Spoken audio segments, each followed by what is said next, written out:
I was sold on the concept. I just wasn't sold on myself executing it yet by that point. Everyone I saw was doing it the other way. It was doing it the old school way. And I was like, that must be how it's done. But I've never been one to just accept the norm.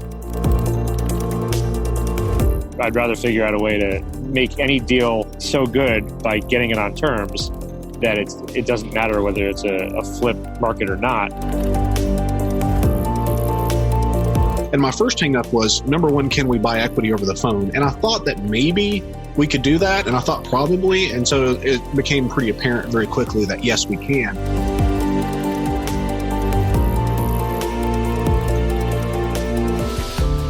Hey guys, Brad here with Investor Creator, and today we have a very special guest. We have my friend Avi Rasowsky, who's from Houston, Texas. Avi's a very good wholesaler. He does virtual wholesaling across the country. And let me tell you, Avi knows how to generate high motivated seller leads. So you're going to want to listen to that. And without further ado, here's Avi.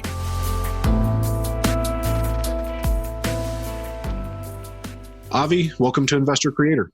Thank you, Brad, for having me. It's a pleasure to be on.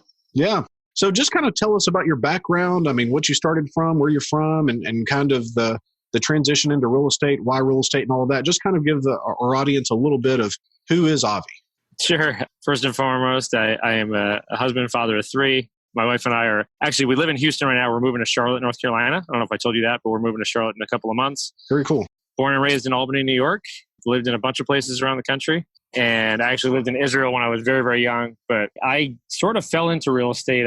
I don't know if I told you too much of my background, but for about 5 years now, I have had a lead generation service. So I help other clients generate seller leads and specifically motivated seller leads. And over the course of the last couple of years, I've decided to become my own client. So, I've always wanted to become the beneficiary of my own leads. And so wholesaling, and specifically virtual wholesaling is how I've done that. Well, that's super cool because it seems like almost everybody that I've ever met, they go into real estate and they try to figure out the lead generation side. So like you had the lead generation side and decided, okay, like let's monetize these leads. And so that's super cool. So what did you see in those leads that you were like, I have to get into this? Honestly, just the motivation. And then I compared it to whenever I was talking to anybody, let's say it was a new client that I was working with or people I talked to that, weren't even clients.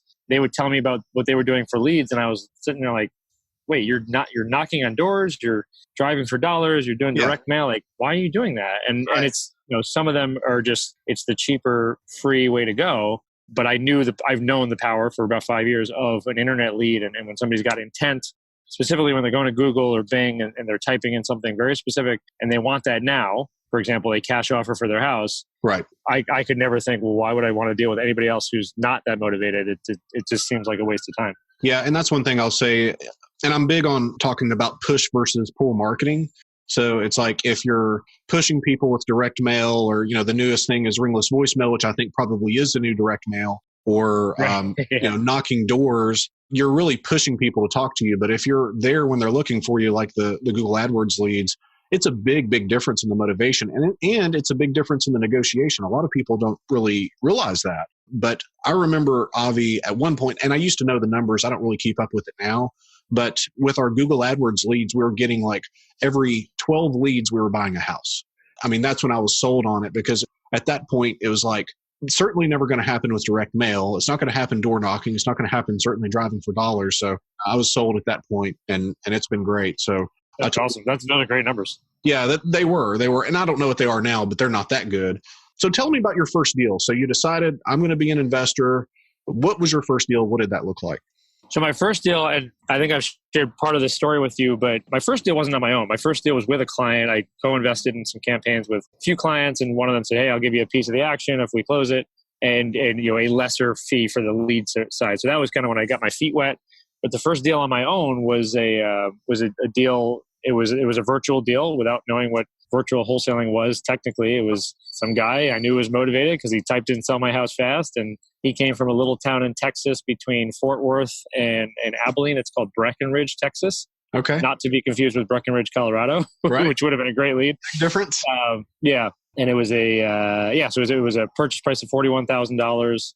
The seller had run into some financial hardship. I think he had lost his job, if I remember correctly, and he had a private loan on the house, and he just wanted to get out of it. Okay. So you bought that deal for 41. What did you end up selling it for? First of all, it took forever because I had no idea what I was doing. What's I forever? think it was about 7 or 8 weeks. I have to look back at exactly how many days from contract to funding, but it was almost 2 months. I'm almost positive about that. And I just tried every angle possible. The seller was awesome. He was just patient as could be, and he was just like, thank you for the communication. I always kind of kept him updated on when we could close. But yeah, we sold it for 46.5, and it was. Okay. And the reason I was having a hard time with it, which I know now, is the numbers were terrible. It was a retail buyer that ended up buying it. She and her husband happened to have cash, and they wanted to do the whole rehab on the house. It was like a half rehabbed house. The well wasn't hooked up. It was like terrible shape, and all the investors were offering in the 20s, in the teens, maybe not even close to 30. But So you weren't at like 70% minus repairs on this. You'd kind of overpaid and got lucky on that one. Yeah, I overpaid, and if it was a deal in Fort Worth or in Dallas, it would have been fine because I think ARV technically was in the 105 range. Okay. But repairs, I didn't really even know how to estimate repairs on it. I was like saying, I don't know, 20,000, 30,000. Yeah. And, every investor was telling me it was more, but the retail buyer, she was like, we'll do it. We just want a place. It was on 5 acres actually. So it was a nice big lot. Yeah. For some reason, I always have really great luck owner financing stuff that has land. It's like if we have more than 2 or 3 acres, people just eat it up. So they're more appealing. Yeah. So that makes a lot of sense. So that was your first deal. So at that point, were you sold on the real estate business, or were you still kind of like, that deal was kind of tough? Tell me what you were thinking then. So I wasn't necessarily. I was sold on the concept. I just wasn't sold on myself executing it yet. By that point, I knew wholesaling and real estate in general was off market real estate, not retail. It was a great business to get into. But no, I was mostly just focused on my lead generation at that point, working with my clients, and I knew there was a way to figure out how to monetize this more because like I said, I came from the background of I know how to get leads, I know how to get them motivated, so there's Right. got to be something to this. Yeah, and that makes a lot of sense. So at that point, you're like still kind of 50-50 between the lead gen world and the real estate world. So at what point was it like all in real estate? Probably not till this year, 2019. I really believe that. I mean, I always wanted to, I was gravitating towards, I want to do more deals because it's more fun. It's way more fun to talk to sellers than it is to talk to, wholesalers who have been burned by 15 other lead generation companies. Yeah, I could certainly understand that. So are you still doing the lead gen side? I still work with clients. So I still absolutely work with clients and it's good. I mean, it's very important to set expectations though, because I've worked with local clients, meaning like clients that want deals in their local market and clients that want deals anywhere. And it all comes down to the expectations on how much it costs, because it costs a lot more to get a local deal than it does to get a virtual deal. And that's one of the reasons I've gone virtual. Great point. So I guess for the people, maybe they're newer, they don't understand the concept of virtual wholesaling. So what's the difference in like a traditional local wholesaler and what you're doing? So the only difference is that everything is done over the phone. In other words, we're still getting a lead coming in, whether it's, we're using Google obviously, but lead comes in, is interested in selling their house.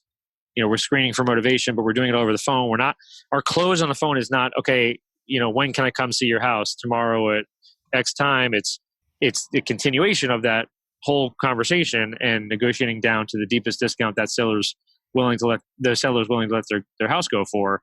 And it's a lot of times it's very advantageous because we're beating a local wholesaler to the punch or a local investor to the punch by digging in to get a real commitment on that phone instead of a sort of a stopping short of, okay, we're sort of committed. They're letting me in their house. And a lot of people don't really know that that's possible until you try it. And it totally is possible. So did you have any hangups about the possibility of that? Because I did whenever I kind of moved more to that model. So it's like we're buying and selling in different states and all that. And my first hangup was, number one, can we buy equity over the phone? And I thought that maybe we could do that. And I thought probably. And so it became pretty apparent very quickly that yes, we can. But my second hangup was, can I get terms? Can I buy subject to? Can I get owner financing over the phone? And we've been able to do that. So did you kind of go through that same transition like I did, or were you pretty adamant? I was, because everyone around me and everyone I see in the wholesaling space, and I'm speaking through the lens of a wholesaler, even though I'm trying to kind of move more in your direction with owning paper and owning cash flow. But everyone I saw was doing it the other way. It was doing it the old school way. And I was like, that must be how it's done. But I've never been one to just accept the norm. So I had some hesitation, but I built up a lot of belief in it by seeing other people do it who are doing it successfully. Yeah. One person I'll tell you is Rob Swanson. I don't know if you know Rob, and I don't even know Rob personally, but I've seen a lot of his content on how he does virtual. I think his company is called Real Estate from Anywhere, but he's put out a lot of content that he basically goes against the conventional wisdom of, oh, well, you have to be belly to belly with a seller to be able to get the best discount. And his philosophy, and he proves it with his team, is you don't have to be. And so that's when I kind of started testing it, like, maybe there's something to this. And then I looked at what's the guy from Express Home Buyers. He built a very large operation doing everything over the phone with a phone team. And so the more I realized that there are people doing it, I was like, well, I'm just one guy, but I can do it at some level. So, and then obviously with more activity comes more belief and so on and so forth. Yeah, absolutely. So within the negotiation platform that you're doing, do you find that sometimes it is difficult on the phone to get that discount, or is it that the motivation's already there by the time you're with them, or maybe it's a combination of both? I think the motivation is typically there. If somebody gives me a hard time, they're usually not somebody we do a deal with. Like it's like, well, what company are you calling from? I see you're calling from Texas. What, I'm in North Carolina. It's like, yes, can we talk about your house? Right. Can we talk about your situation? But usually the most motivated sellers, ones that actually will come through and sign and the deals close, they tend to be really, they don't care where I am. Right. So they feel like you're going to provide that solution, and that's all that really matters. Exactly right. And that has to come across, if whoever's doing it, has to come across like setting expectations is so critical, and communicating not only to get the signature, but after that, and yes, what's happening, and I would 100% agree. I've noticed that on some of our transactions out of state that we really have to make contact like the day after and the day after that contract is signed for them to feel like there is real finality, because they've never met us, and right. all that. So that makes a lot of sense to me. So what do you think, do you see any changes of strategy coming up for you? So, I mean, a lot of people are talking about the market is kind of shifting, and I mean, you're on a national platform, so I guess you really don't care about that at the local level, certainly. But do you see any changes in strategy coming up that you think either the market or whatever is going to impact?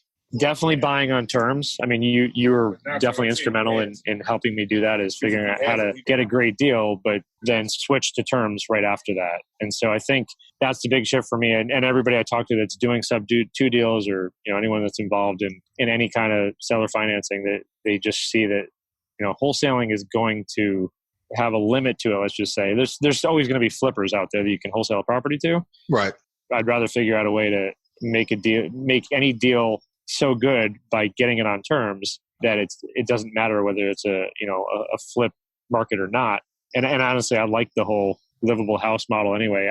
When I first started doing it, I was very excited every time a house would come through, and the seller would tell me how many repairs are needed, and it was a total wreck. I was like, oh great, I'm going to get it real cheap, until I realized that you can't find a buyer, especially in the middle of nowhere, for a trashed house.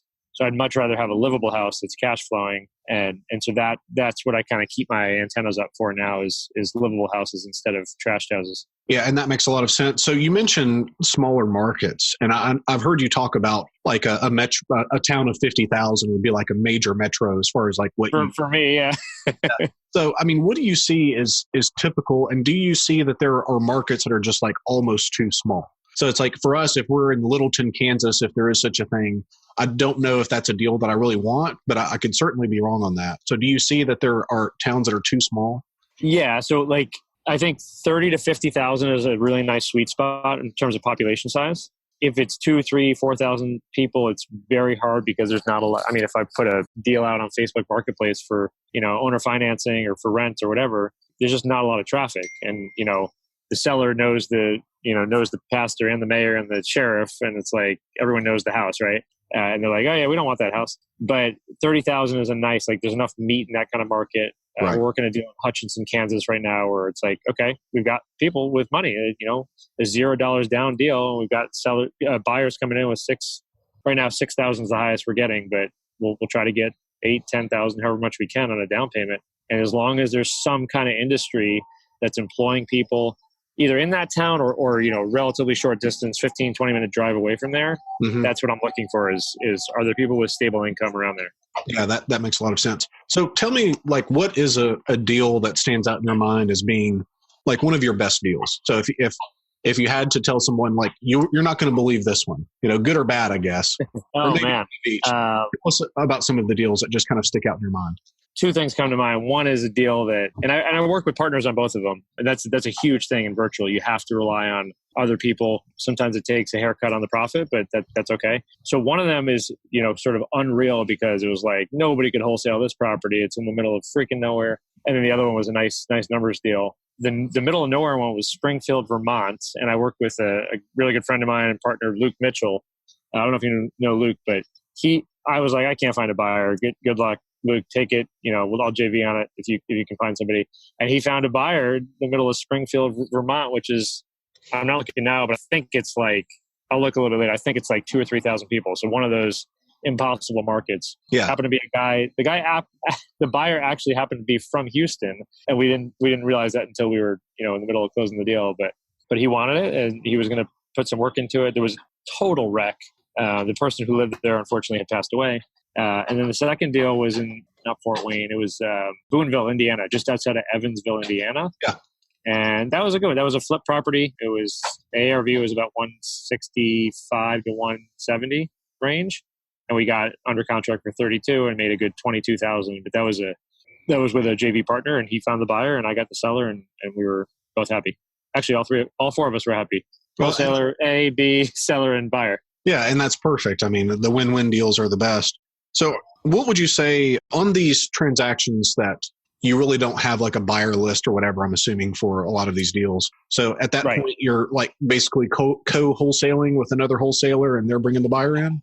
That's one. So that's usually the fastest method. If there is a hungry wholesaler that knows what he or she is doing in that market, that yes, definitely will co-wholesale.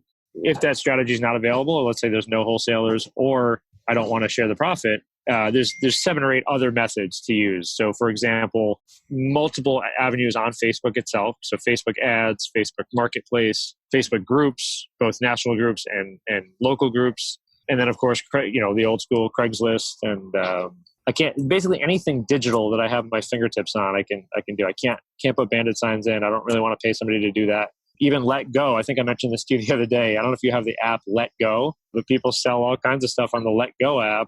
Yeah, I didn't know anything about it, but a seller told me about it. She was like, "Oh yeah, I've had this house listed for 3 months with a realtor. It was somewhere north of Dallas in Texas. I forget exactly the market." She's like, "The realtor didn't do anything," and then she's like, "But I've had 4 showings." I was like, "Well, how'd you get the 4 showings if the realtor isn't doing anything?" She's like, "I got those myself." Well, I said, "Okay, well, how did you get them?" And she said, "Oh, I just put it on Let Go." And I was like the app that they have commercials for? She's like, "Yeah." So I checked it out, and I actually get some decent traction. I haven't ever done a deal through Let Go, but I'll test it to the ends of the earth if it works. Wherever I can get eyeballs on the property. Yeah, and that makes sense. I don't know of any new platforms marketing wise that are coming up that may be great. I mean, that may be a good one. So we'll have YouTube, YouTube. I've tested on the seller side, and I've yet to do that on the buyer side. But yeah, I'll test anything. Yeah, and that makes I certainly agree there. So do you see any changes in strategy coming up that you think would impact what you're doing? So, and I guess the 5-year forecast, one thing that I'm really looking at is, at least nationally, we're seeing that slow down.